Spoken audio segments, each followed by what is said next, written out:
Hello students, welcome to my channel. तो जैसे कि आप लोगों को मैंने पहले ही बताया था कि मैं आप लोगों को क्योंकि न्यूमेरिकल्स जो है वो बहुत बड़े हो जाते हैं और वीडियो जो है वो 35 मिनट के लगभग हो जाता है और अपलोडिंग में बहुत ज़्यादा प्रॉब्लम आती है। और काफ़ी दिनों से मैं बहुत ज़्यादा टेक्निकल प्रॉब्लम फेस कर रही हूँ। वीडियो अपलोड नहीं होता है, उसके बाद में फिर वो अपने आप डिलीट हो जाता है।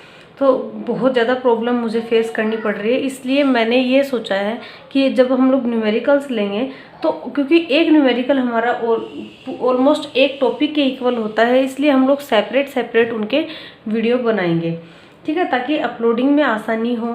और क्या कि फिर बार बार मुझे उतनी ही प्रॉब्लम फेस करनी पड़ती है। डाटा जो है वो बहुत ज़्यादा मेरा यूज़ हो जाता है, लेकिन फिर भी आप लोग तक वीडियो नहीं पहुंच पाता है। इसलिए जो है न्यूमेरिकल्स हम लोग ले रहे थे।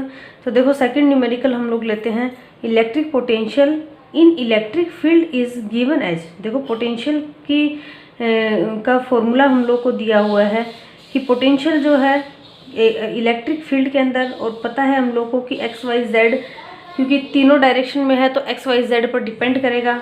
तो V X Y Z equals to 6x minus 8xy minus 8y plus 6yz। और ये वैल्यू है हमारे पोटेंशियल की, इलेक्ट्रिक पोटेंशियल की। V is in volt and X Y Z is in metre. Determine the magnitude of electric field at point 111 metre.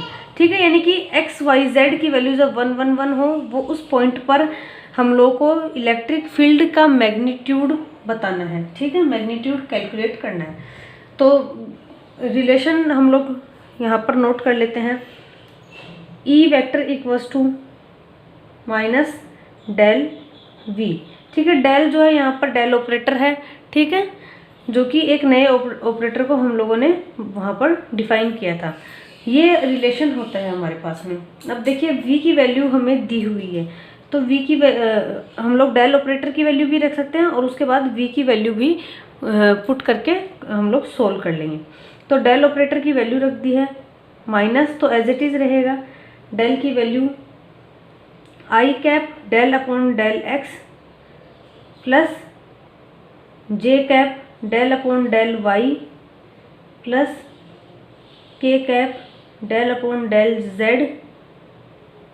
ये del operator की value रख दी है और साथ में बाहर की साइड v है तो वो वैल्यू रख दी हमने। अब देखिए v जो है वो अंदर डिफ्रेंशिएट हो जाएगा x के साथ, y के साथ एंड z के साथ सेपरेटली। तो v को भी अंदर पुट कर देते हैं, I cap del v upon del x plus J cap del v upon del y plus K cap del v upon del z। ठीक है, ये वैल्यू पुट कर दी हम लोगों ने, सॉरी v को अंदर हम लोगों ने साथ में ले लिया इसके। अब देखिए यहाँ पर हमें del v upon del X, del v upon del Y, del v upon del z की वैल्यू हमें यहाँ पर पता होनी चाहिए। ठीक है, और क्योंकि v की वैल्यू तो हमें दी हुई है और वो एक्स वाई जेड के फॉर्म में ही है, तो आसानी से हम लोग del v upon del X, del v upon del Y and del v upon del z calculate कर सकते हैं। तो सबसे पहले हम लोग कैलकुलेट कर रहे हैं del v upon del x. तो यहाँ पर del upon del X and v की वैल्यू पुट कर देते हैं, जो कि है 6x minus 8xy minus 8y plus 6yz। v की वैल्यू हम लोगों ने पुट कर दिया। अब देखिए इसका डिफरेंशियल करेंगे हम लोग x के रेस्पेक्ट में। तो यहाँ पर जिस टर्म के अंदर x नहीं है तो वो देखो x के रेस्पेक्ट में तो कांस्टेंट हो जाएगा, क्योंकि x के रेस्पेक्ट में हम लोग डिफरेंशियल कर रहे हैं और उस टर्म के अंदर x है ही नहीं, तो बाकी चीज़ें तो कांस्टेंट की तरह रहेगी। और कांस्टेंट का डिफरेंशियल कितना होता है? 0 होता है। ठीक है, तो यहाँ पर देखो आप लोग को डिफरेंशियल एंड इंटीग्रेशन वगैरह जो है वो काफ़ी आपके स्ट्रॉन्ग होने चाहिए, चाहे वो बायो का स्टूडेंट ही क्यों ना हो, लेकिन उसके लिए डिफरेंशियल इंटीग्रेशन बहुत इंपॉर्टेंट है। जो 11th क्लास में मैं आप लोग को कहती रहती थी कि आपको डिफरेंशियल इंटीग्रेशन आने चाहिए, आप लोग को उंगलियों पे आने चाहिए, वो इसीलिए है कि चाहे वो बायो का स्टूडेंट हो, मैथमेटिक्स में भले ही चाहे उसके काम नहीं है, लेकिन फिजिक्स में उसको ज़रूरी है डिफरेंशियल इंटीग्रेशन एंड कैलकुलेशन आनी। ठीक है, क्योंकि फिजिक्स के अंदर आपको कैलकुलेशन भी करनी होगी और ये थोड़ा बहुत मैथमेटिकल टर्म्स भी आपको यूज़ करने पड़ेंगे। तो आप लोग को अगर अभी भी अगर थोड़ा सा ऐसा है कि कम आते हैं तो प्लीज़ उसके ऊपर प्रैक्टिस करो। देखो डिफरेंशियल इक्वेशन और इंटीग्रेशन जो है इसके अंदर ज़्यादा से ज़्यादा बस प्रैक्टिस की ही बात है। आप जितना ज़्यादा प्रैक्टिस करते हो तो आपके ये चीज़ जो है वो उतनी ही कंफर्म हो जाएगी, ठीक है। अदरवाइज जो है मैथमेटिक्स तो देखो जितना आप प्रैक्टिस करोगे होगी, अदरवाइज नहीं होगी। तो आप लोगों को प्रैक्टिस करनी होगी अब इन सब चीज़ों की भी। तो यहाँ पर देखो जो चीज़ कांस्टेंट है उसका तो 0 हो जाएगा। x इसके अंदर है, 6 कांस्टेंट है तो वो बाहर आ जाएगा। x का करेंगे del x upon del x तो 1 हो जाएगा। तो ये कितना आएगा 6, सिर्फ और 6 बचेगा क्योंकि del x upon del x 1 हो जाएगा। उसके बाद जो है 8 एंड y तो कांस्टेंट है तो बाहर आ जाएंगे और x का करेंगे तो del x upon del x 1 हो जाएगा। तो ये हो जाएगा -8y, ठीक है। तो ये del we upon del x की वैल्यू हमारे पास में आ गई है। इसी तरीके से हम लोग अदर जो del we upon del Y और del we upon del Z है उसकी वैल्यू भी कैलकुलेट कर लेंगे। Del we upon del Y हम लोग कैलकुलेट कर रहे हैं। Del upon del Y, V की वैल्यू रख देते हैं 6x minus 8xy minus 8y plus 6yz। अब देखिए यहाँ पर y के रेस्पेक्ट में हम लोग डिफरेंशियल कर रहे हैं तो जिस टर्म के अंदर y नहीं होगा वो कांस्टेंट हो जाएगी और कांस्टेंट का डिफरेंशियल 0 हो जाएगा। तो इस टर्म के अंदर y नहीं है तो ये पूरा ही कांस्टेंट है इसके लिए, और यहाँ पर उसकी वैल्यू डिफरेंशियल जब करेंगे तो इसकी वैल्यू हो जाएगी 0।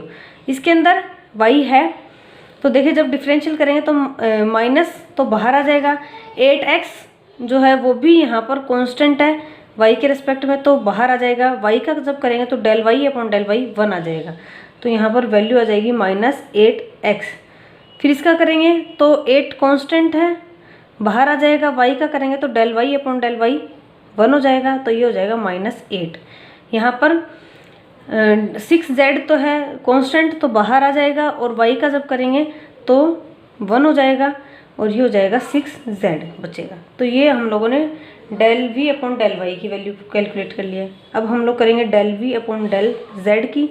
Del upon del z, v की वैल्यू पुट कर देते हैं 6x minus 8xy minus 8y plus 6yz। अब z को 6yz, z जिसमें नहीं होगा वो वैल्यू कांस्टेंट होगी। तो ये वैल्यू कांस्टेंट है, ये वैल्यू कांस्टेंट है और ये वैल्यू भी कांस्टेंट है, यानी कि इन सब का डिफरेंशियल कितना हो जाएगा 0। इसके अंदर जब करेंगे तो 6y तो कांस्टेंट बाहर आ जाएगा और z जब del z upon del z करेंगे तो 1 आ जाएगी। तो इसकी वैल्यू आ जाएगी हमारे पास में 6y, ठीक है। ये del we upon del z की वैल्यू।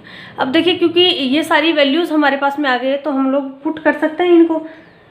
तो e vector equals to minus i cap del x upon del y की वैल्यू पुट करेंगे। तो del x upon del y की वैल्यू आई थी हमारे पास में 6 माइनस 8y और आई कैप साथ में है ही, ठीक है, plus -8x minus 8 plus 6z, ये del v upon del y की वैल्यू पुट कर दी और j कैप साथ में आ जाएगा plus 6y and k cap साथ में आ जाएगा, ठीक है। तो ये वैल्यू हमारे पास में आ गई है, ठीक है। अब देखिए यहाँ पर हम लोग को क्या बोला था क्वेश्चन के अंदर, calculate electric field at 0.111 metre, यानी कि एक्स वाई जेड की वैल्यू कितनी होनी चाहिए, वहाँ पर 1 होनी चाहिए। तो यहाँ पर हम लोग पॉइंट की वैल्यू रख देते हैं एट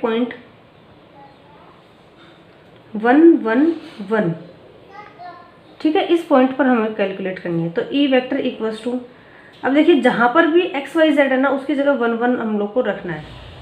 तो ये हो जाएगा 6 माइनस 8 आई कैप, वाई की जगह कितना रख दिया 1 रख दिया, प्लस -8 माइनस 8 प्लस 6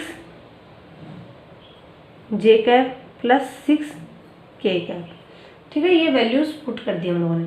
तो देखिए ये कितना हो जाएगा 6 माइनस 8 माइनस का 2, ये बाहर माइनस सेपरेट चल रहा है तो -2 आई कैप यहाँ पर माइनस का 8 माइनस का 8 माइनस का 16 और प्लस का 6, तो कितना बचा 10, और वो कितने का माइनस का 10 बचेगा।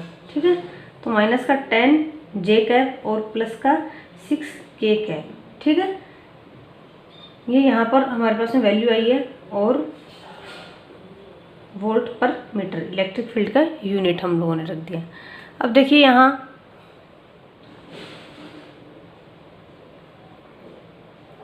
इस माइनस को अंदर मल्टीप्लाई कर देते हैं, तो ये हो जाएगा 2i कैप प्लस 10 जे कैप माइनस 6 के कैप वोल्ट पर मीटर। ये इलेक्ट्रिक फील्ड की वैल्यू आ गई है हमारे पास। अब देखिए ये ई वेक्टर की वैल्यू है, हम लोग को मैग्नीट्यूड पूछा था इलेक्ट्रिक फील्ड का।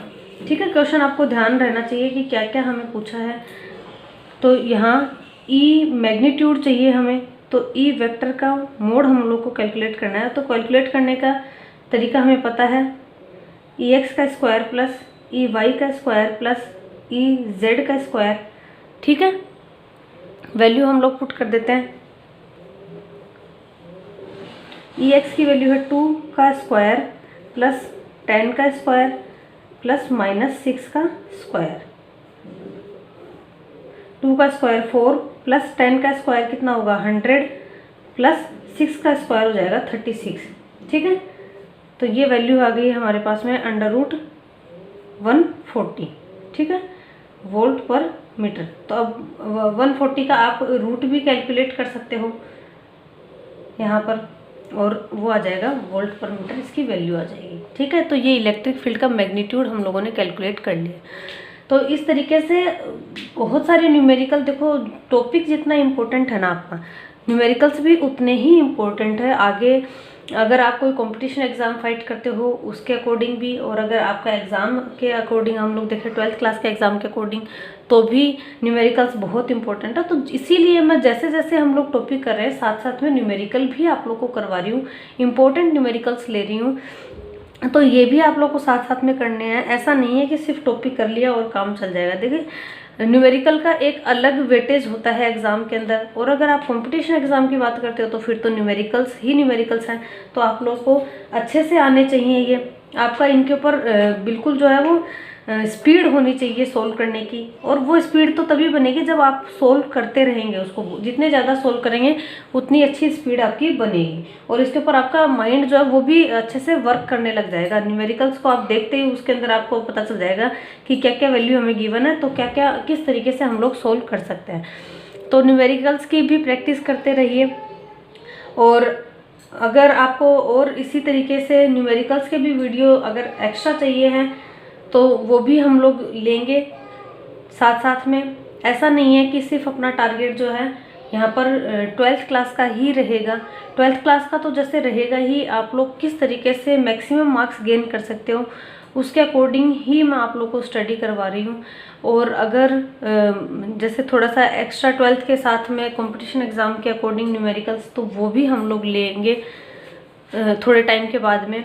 तो प्लीज़ वीडियो को लाइक ज़रूर करना, चैनल को सब्सक्राइब ज़रूर कर लेना, बेल आइकन को ज़रूर प्रेस कर देना, ताकि आगे की क्लास के नोटिफिकेशन आपको डायरेक्ट आपके फ़ोन पर मिल जाए।